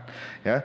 Untuk makluman, waran am yang telah dikeluarkan oleh Kementerian Kewangan pada setiap tahun merupakan punca kuasa yang membenarkan kementerian dan jabatan melaksanakan perbelanjaan yang melibatkan perbelanjaan mengurus OE ataupun perbelanjaan pembangunan DE berdasarkan kepada peruntukan di bawah Akta Tata Cara Kewangan 1957. Waran am yang tidak habis dibelanjakan oleh kementerian ataupun jabatan tidak dikembalikan kepada Kementerian Kewangan. Namun waran tersebut akan luput pada 31 Disember setiap tahun. Justru setiap kementerian melalui pegawai pengawal hendaklah mengawasi dengan rapi setiap perbelanjaan berdasarkan peraturan-peraturan pengurusan kewangan sedia ada dengan melaksanakan perbelanjaan secara optimum serta berhemat. Bagi OE ataupun perbelanjaan mengurus yang disediakan di bawah dasar sedia ada kementerian dan jabatan, terutamanya perbelanjaan yang bersifat lock-in dengan izin dan berkontrak yang tidak habis dibelanjakan, ia tidak dikurangkan. YB Kementerian Komunikasi ada di sini, Menteri Komunikasi, jadi tidak dikurangkan ya YB pada tahun yang berikutnya, dan peruntukan ini akan disediakan berdasar kepada keperluan perbelanjaan berkenaan. Bagi DE, Development Expenditure pula, projek-projek pembangunan yang tidak sempat habis dibelanjakan pada tahun semasa, peruntukan projek berkenaan turut akan luput. Namun, peruntukan akan disediakan pada tahun berikutnya tertakluk kepada projek berkenaan masih dalam pelaksanaan dan butiran projek masih mempunyai baki anggaran kos. Oleh demikian, seperti yang saya sebut pada awal kenyataan saya ini, kenyataan bahawa peruntukan yang tidak habis dibelanjakan oleh kementerian jabatan akan dikurangkan pada tahun berikutnya adalah kurang tepat. Mengambil kira peruntukan di bawah dasar sedia ada sama ada bagi OE dan projek-projek sambungan di bawah DE ya, yang saya sebut tadi. Justru tidak timbul pula ada cadangan untuk mewujudkan tabung amanah di peringkat kerajaan persekutuan. Mengambil kira mekanisme sedia ada sudah pun memadai bagi memastikan projek-projek dapat disiapkan mengikut kos yang ditetapkan. YB Senator Datuk Noraini binti Idris bertanya tentang formula yang digunakan dalam pemberian geran di bawah perkara 112C dan 112D Perlembagaan Persekutuan. Untuk makluman, Kementerian Kewangan masih di peringkat rundingan dengan kedua-dua kerajaan Sabah dan Sarawak berkenaan formula baru untuk pemberian khas kepada kedua-dua wilayah tersebut. Kementerian Kewangan komited dan akan meneruskan rundingan dengan kerajaan Sabah dan Sarawak berhubung isu-isu kewangan yang berkaitan dengan Perjanjian Malaysia 1963 ataupun MA63, termasuk mempertimbangkan peningkatan kadar pemberian khas daripada yang telah dipersetujui sebelum ini, serta yang ini telah dilaksanakan pengiktirafan Jabatan Kerja Raya JKR Sabah dan JKR Sarawak sebagai jabatan teknik di mana projek bernilai sehingga 50 juta boleh diputuskan di peringkat negeri dan tidak perlu melalui kerajaan persekutuan. Seterusnya tentang isu bantuan, YB Senator Datuk Haji Jeffreydin bin Haji Atan bertanya bagaimanakah kerajaan mampu membantu dalam mengawal OPR ataupun kadar dasar semalaman, overnight policy rate, kepada peminjam-peminjam pelaburan ASB supaya mereka tidak terjejas dengan bayaran bulanan yang semakin meningkat apabila kadar OPR meningkat. Terlebih dahulu ingin saya tegaskan, dan saya rasa ini ramai yang salah faham tentang isu ini. Saya nak tegaskan bahawa keputusan tentang dasar monetary negara kita termasuk pengawalan OPR tidak boleh dicampuri oleh Kementerian Kewangan kerana ia merupakan bidang kuasa Bank Negara Malaysia BNN sebagai bank pusat seperti yang termaktub dalam Akta Bank Negara Malaysia 2009. Di bawah akta ini, jawatan kuasa dasar monetary di bawah BNN telah diberikan tanggungjawab untuk merumuskan dasar monetary secara otonomi tanpa campur tangan Kementerian Kewangan bagi berpandukan dua mandat, iaitu mengekalkan kestabilan harga dan memastikan pertumbuhan ekonomi kekal mapan. Minta penjelasan lanjut Yang Timbalan Menteri. Saya fikir jawapan Timbalan Menteri ada juga kesan kalau kita memberi kebebasan mutlak kepada bank negara, dalam banyak hal kerajaan banyak kali campur tangan. Umpamanya penentuan rizab bank untuk, saya ingat masa saya jadi ahli parlimen diturunkan kadar rizab daripada 5% diturunkan kepada 2%. Jadi kalau OPR dalam hal tertentu kerajaan saya fikir kena campur tangan. Misalnya kata kalau dinaikkan aliran tunai, kecarian tunai tak banyak dalam pasaran menyebabkan ekonomi tak bergerak. Jadi saya fikir kalau kerajaan tidak langsung mengamalkan dasar campur tangan, saya rasa tak berapa ada kebenaran di situ. Boleh tak Yang Berhormat saya apa yang saya faham ni. Pasal pernah zaman saya ahli jadi Parlimen 1994 kerajaan campur tangan untuk menentukan kadar tertentu supaya kecairan berlaku dan sebagainya. Terima kasih.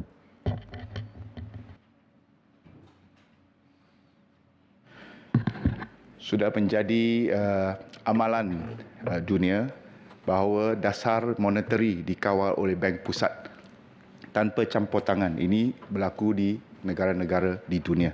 Dan di Malaysia, kekangannya bukan saja setakat dari segi dasar. Kalau dari segi dasar, mungkin ada ahli-ahli politik yang akan orang kata tertarik ataupun tergoda untuk mengawal sebab nak membuat dasar yang lebih populis. Tapi kita kekangannya bukan dari segi dasar saja, tapi kekangannya dari segi akta parlimen. Jadi kalau membolehkan, kalau ada di masa hadapan mungkin parlimen bercadang untuk meminda ataupun menukar akta bank negara tersebut, maka kita boleh. Untuk masa kini dan amalan terbaik di dunia ialah dasar monetary dan dasar fiskal adalah dibezakan, dan autoriti ataupun pihak berkuasa ke atas dasar monetary dan pihak berkuasa ke atas dasar fiskal dipisahkan supaya ada imbangan di antara kedua-duanya. Kerajaan di bawah Kementerian Kewangan kita mempunyai kawalan penuh ke atas dasar fiskal negara. Jadi dasar fiskal juga mampu untuk digunakan untuk membantu dalam ekonomi, membantu rakyat dari segi kewangan. Manakala dasar monetary sememangnya kuasa mutlak ataupun kuasa otonomi bank pusat dalam aspek ataupun dalam aspek Malaysia ini, Bank Negara Malaysia.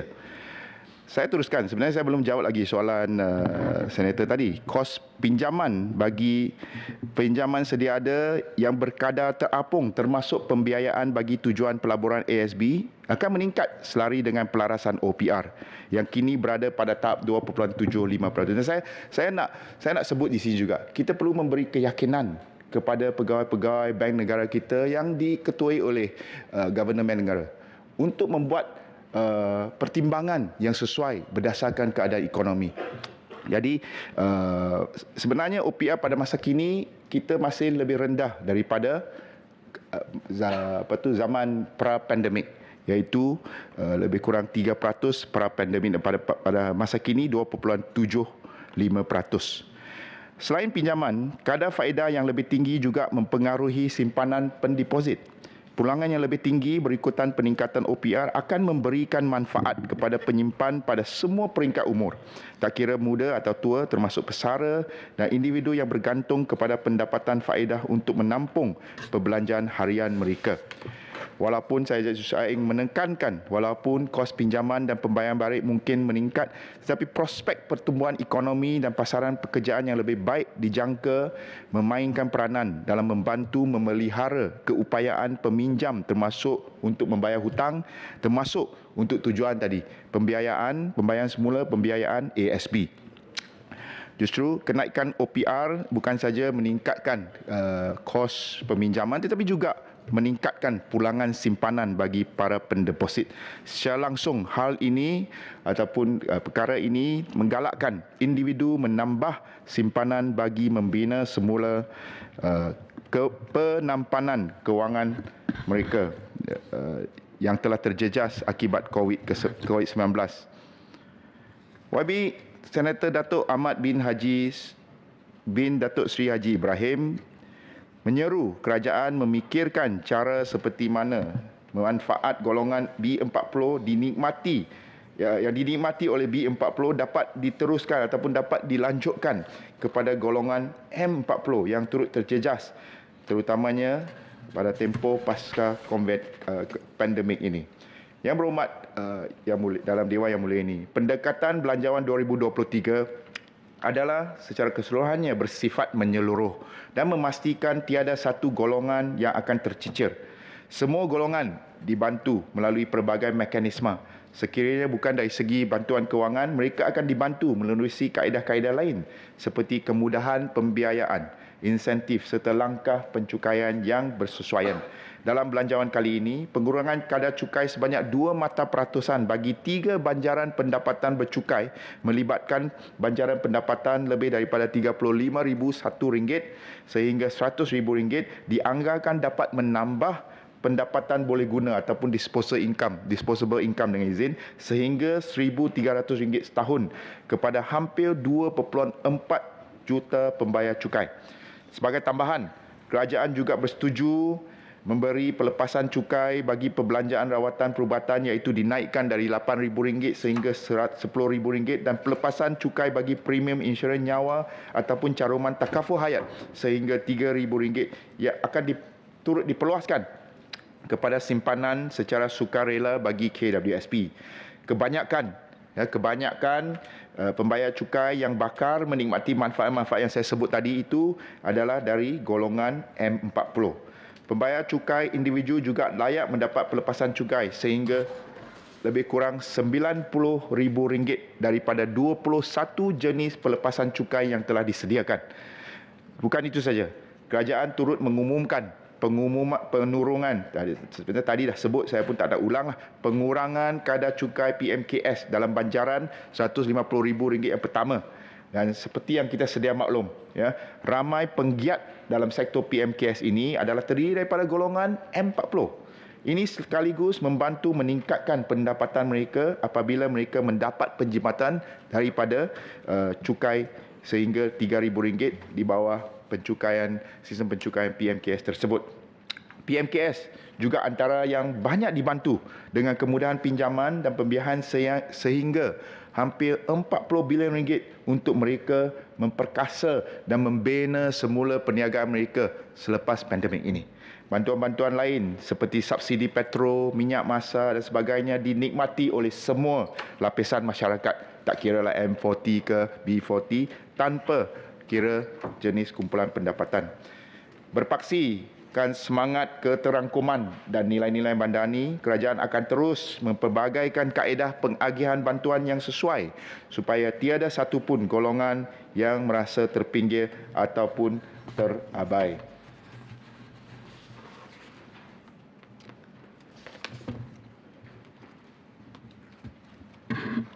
Banyak sangat.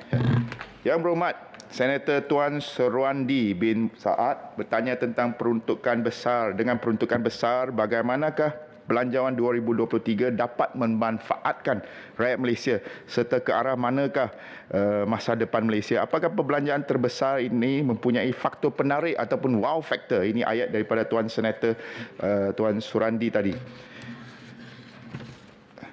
Saya ada lebih kurang 3-4 poin untuk isu ini. Masa macam mana, Tan Sri atau Tuan Speaker? Terpulang pada Menteri. Oh, terpulang. Terima kasih. Pertama, tentang belanjawan 2023. Pertama, ini tentang pendekatan kerajaan dalam belanjawan 2023. Pertama, perbelanjaan ni seperti yang kita lihat adalah perbelanjaan yang terbesar dalam sejarah. Ya, nominally it is the largest in history dengan izin. Ya, tetapi maksudnya apa? Maksudnya ada lebih banyak wang untuk pembangunan, ada lebih banyak wang kepada rakyat. Tetapi walaupun perbelanjaan terbesar, ia lebih fokus dan lebih disiplin. Fokus, macam mana fokusnya? Fokusnya kita dengar dalam ucapan belanjawan 2023 itu. Perdana Menteri daripada menyebut tentang projek-projek mega, projek-projek besar yang mungkin tidak dapat dirasai oleh rakyat, ya, dan mungkin akan menjadi gajah-gajah putih. Perdana Menteri menyebut tentang perbelanjaan atau peruntukan untuk pembangunan dan menaik taraf infrastruktur asas dan strategik rakyat.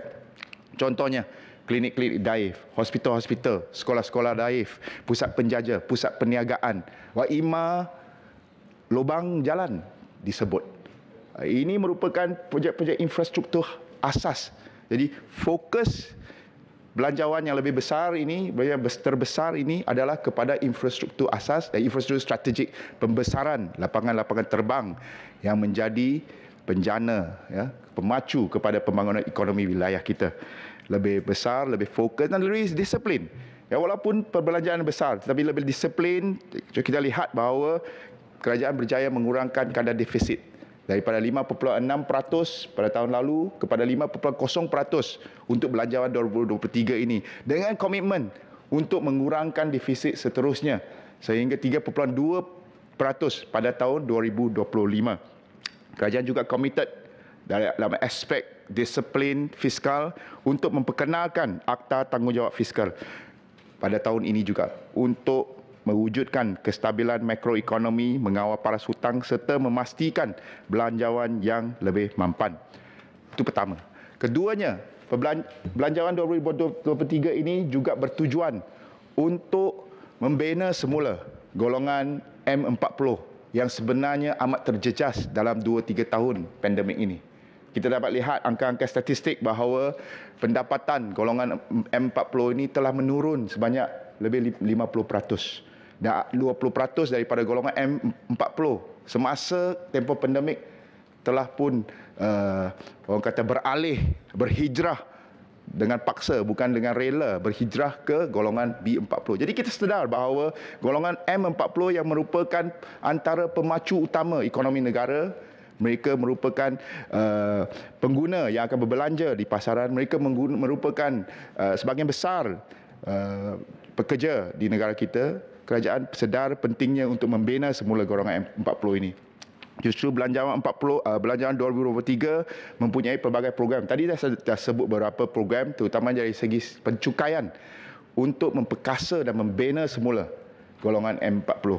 Ya. Menteri. Dan ketiganya, Menteri minta penjelasan sikit, Menteri. Sekejap. Saya habiskan dulu, saya berikan kepada kawan lama saya. Kita nampak M40 ni penting. Ya. Ketiganya, ya, tadi M40, kita juga sedar bahawa PMKS, perusahaan mikro kecil sederhana, merupakan 98% daripada perniagaan-perniagaan di Malaysia. Kita tahu bahawa ini juga merupakan antara key economic drivers dengan izin, pemacu ekonomi negara. Jadi, belanjawan 2023 turut mempunyai agenda-agenda dan dasar-dasar program-program untuk membina semula PMKS kita selepas tempoh pandemik. Dan akhir sekali, ya, belanjawan 2023 ini mensasarkan bantuan yang lebih strategik, bantuan yang lebih berkesan dan bantuan yang lebih bersasar kepada golongan yang memerlukan, terutamanya B40.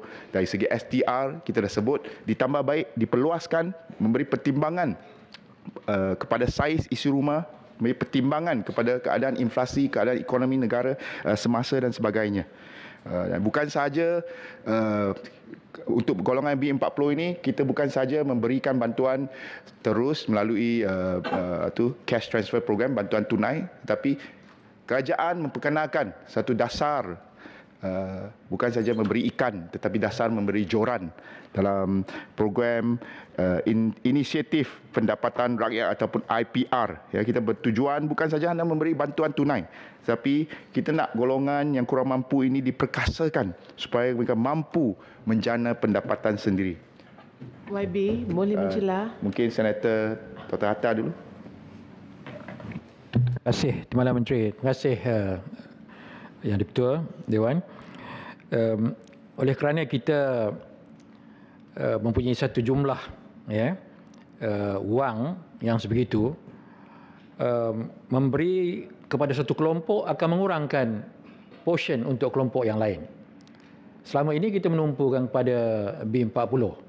Jadi kalau kita meluaskan bantuan kepada M40, yang saya tidak membantah, saya menyokong malah, bagaimana kita nak mendapatkan sumber supaya dalam kita membantu M40 ini, B40 peruntukan atau portion B40 ini tidak terjejas. Ya.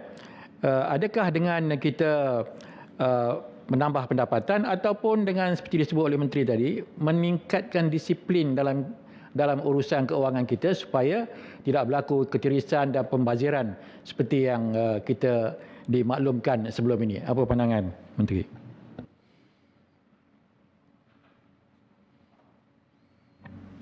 Terima kasih YB. Penerangan yang sungguh bagus dan jelas ya. YB, saya nak bertanya sedikit, jumlah bantuan yang diberikan kepada B40, M40 ini, bolehkah instead of kadar jumlah yang sejajar untuk semua, dengan izin one size fits all, it doesn't work dengan izin ya.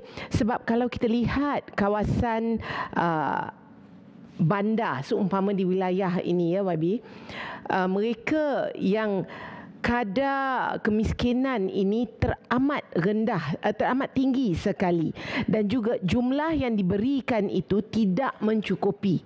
Sebab kalau di bandar ni barangannya lebih mahal dan kawasan yang ditinggal ni tidak seperti di perkampungan di mana kita boleh bercucuk tanam, kita boleh memelihara dan sebagainya. Boleh tak kadar bantuan yang diberikan mengikut kawasan seperti di wilayah ataupun di Penang, dia jumlahnya lebih tinggi sedikit ya. Terima kasih YB.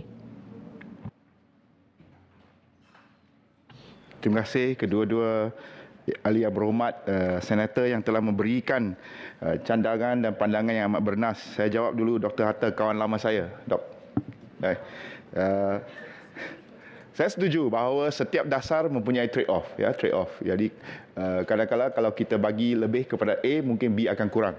Tapi keadaan ini dapat dikekang jika kerajaan ataupun kita semua mampu untuk membesarkan lagi, to enlarge the pie. Kita membesarkan lagi, contohnya menjana pertumbuhan ekonomi yang lebih besar, maka negara akan mendapat hasil yang lebih banyak. Jadi pengagihan yang lebih, orang kata, seimbang boleh dilaksanakan. Inilah tujuan kerajaan. Apabila saya kata tadi kita memberikan pemerkasaan kepada SME, pemerkasaan kepada golongan M40, sebab golongan ini, sektor ini merupakan sektor penjana, pemacu ekonomi. Kalau kita membantu mereka, dia ada kesan pulangan dari segi bayaran cukai contohnya, dari segi pelaburan contohnya. Jadi dalam aspek ini kerajaan mensasarkan hasil cukai, terutamanya hasil cukai, untuk meningkatkan hasil cukai daripada kadar 11% daripada KDNK sekarang kepada kadar yang lebih tinggi untuk membiayai program-program bantuan, subsidi dan pembiayaan kerajaan. Tapi selain itu saya tahu, dan Dr. Hatta memang pakar ini sebab kita sama-sama lawan rasuah, lawan kepincangan. Jadi dalam aspek ini kerajaan juga committed. Ya, Perdana Menteri dah sebut perolehan kerajaan, perbelanjaan kerajaan perlu telus, perlu ikut dasar tender terbuka, dan kita komited untuk membentangkan satu dasar tanggungjawab fiskal ataupun Fiscal Responsibility Act pada tahun ini yang akan menjadi kerangka kepada perbelanjaan yang lebih berhemah. Tadi saya dah sebut penurunan defisit daripada 5.6% tahun lepas kepada 5% tahun ini. Perbelanjaan yang lebih berhemah, penjimatan dan seterusnya. target kita ialah untuk mengecilkan lagi defisit itu kepada 3.2% pada tahun 2025. Timbalan Menteri, boleh? Untuk sekejap saya jawab dulu soalan, ya. Sebenarnya saya pun nak tamatkan dah, ya. Sebelum tamat sikit ya. Okay, boleh. Datuk Haji Zurainah tadi telah memberikan satu cadangan tentang bantuan yang lebih bersasar dari segi geografinya. Sebenarnya ada banyak cadangan sebegini. Dia bukan saja dari segi geografi, mungkin dari segi isi rumah, dari segi pendapatan dan sebagainya. Jadi kerajaan memang tengah mengkaji, ya, satu kaedah pemberian subsidi dan bantuan yang lebih bersasar. Tapi mungkin dari segi geografi ini dia ada juga sensitivitinya. Kalau rakyat contohnya di negeri Selangor, sebab kos sara hidup yang lebih tinggi, dia dapat bantuan subsidi yang lebih tinggi. Bayangkan kalau rakyat di negeri Perlis atau Pulau Pinang yang mungkin kos hidup yang lebih rendah, dia dapat bantuan yang lebih kecil, mungkin akan timbul pula persoalan tentang keseksamaan semua pembayar cukai, tetapi kenapa orang Selangor dapat lebih tinggi. Jadi kita perlu perhatikan ataupun kita perlu mempertimbangkan kesemua perkara-perkara tentang pemberian subsidi dan bantuan bersasar ini sebelum membaku. Tapi kita dah start sekurang-kurangnya dari aspek bioelektrik. Saya nak sebut bioelektrik ini, sebelum ini semua dapat bantuan subsidi bioelektrik, tak kira miskin atau kaya, tak kira syarikat kecil, SME ataupun syarikat besar. Tapi melalui tahun ini kita telah memutuskan untuk memasukkan subsidi untuk pengguna elektrik 1% tertinggi dalam untuk syarikat, untuk industri, bukan untuk pengguna biasa. Jadi apabila kita masukkan subsidi untuk 1% pengguna syarikat berkala elektrik tertinggi itu, kerajaan ataupun rakyatlah sebenarnya, sebab wang cukai akan mempunyai penjimatan sebanyak untuk 6 bulan yang depan ini, yang pertama ini kita akan ada penjimatan lebih kurang 4 bilion ringgit. Sebelum ini 1% ini, 1% syarikat terbesar di negara kita ini, mereka telah menikmati lebih kurang 40% daripada subsidi yang telah diberikan untuk bioelektrik, untuk sektor bioelektrik. Jadi dengan menggunakan kaedah subsidi yang lebih bersasar, kita kata ini syarikat-syarikat yang besar, MNC. Kita keluarkan subsidi untuk 1% saja pengguna syarikat perniagaan. Kita dapat penjimatan dalam aspek subsidi, dan penjimatan itu kemudiannya boleh diagihkan kepada golongan-golongan tertentu yang mungkin lebih memerlukannya. Terima kasih Timbalan Menteri dan terima kasih sahabat saya, Datuk Speaker. Oleh kerana Yang Berhormat Timbalan Menteri ada menceritakan bahawa fokus kali ini ada juga memberi pertumpuan kepada M40. Oleh kerana ada kalangan M40 yang terkena kesan daripada COVID.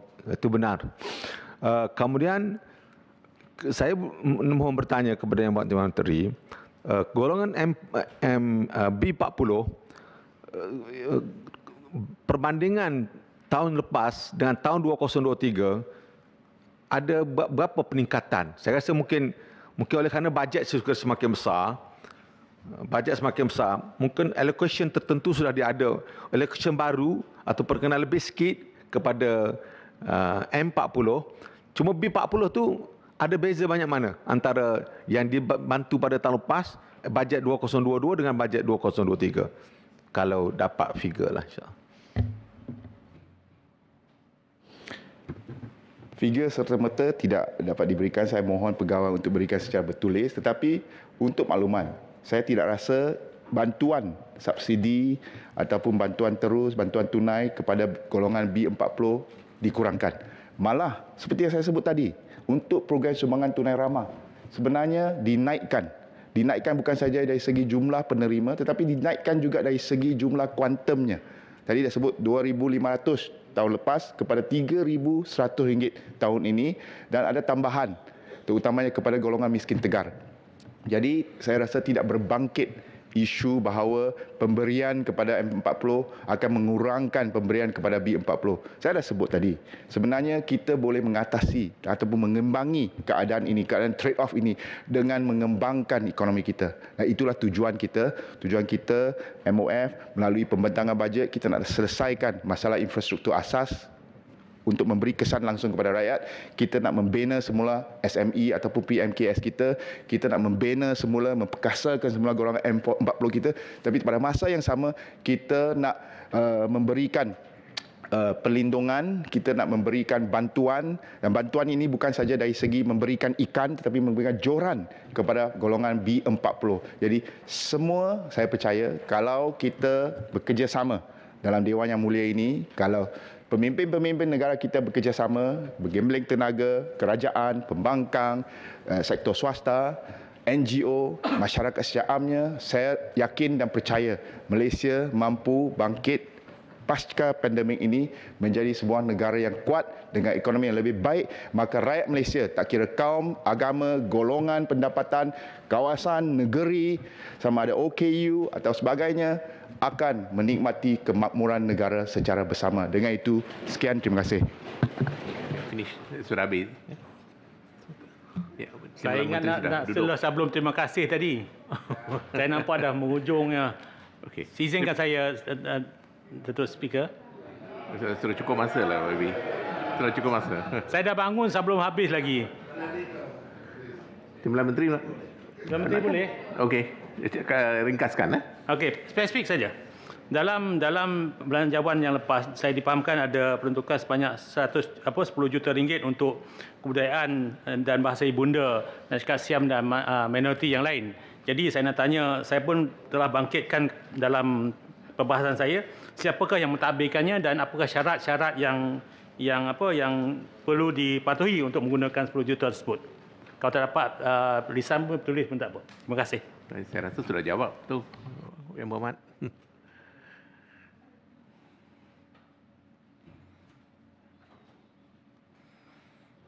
Untuk menjawab secara ringkas, Kementerian Motek lah, Tuan Speaker. Terima kasih. Okay. Terima kasih Yang Berhormat Steven Sim Chee Kiong, Timbalan Menteri Kewangan, atas segala jawapan kepada isu-isu yang timbul dalam perbahasan Dewan Yang Mulia ini. Ahli-ahli Yang Berhormat, sekarang saya kemukakan masalah kepada majlis bagi diputuskan. Masalahnya ialah bahawa rang undang-undang ini dibacakan kali yang kedua sekarang. Ahli-ahli yang berhormat, yang bersetuju kata bersetuju. Yang tidak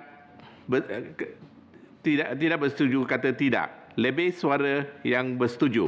Rang undang-undang ini dibacakan kali yang kedua sekarang. Rang undang-undang bernama suatu akta bagi menggunakan sejumlah wang daripada kumpulan wang disatukan untuk perkhidmatan bagi tahun 2023 dan bagi memperuntukkan jumlah wang itu dan apa-apa jumlah wang lain yang telah dibenarkan sebagai perbelanjaan untuk perkhidmatan bagi sebahagian daripada tahun itu.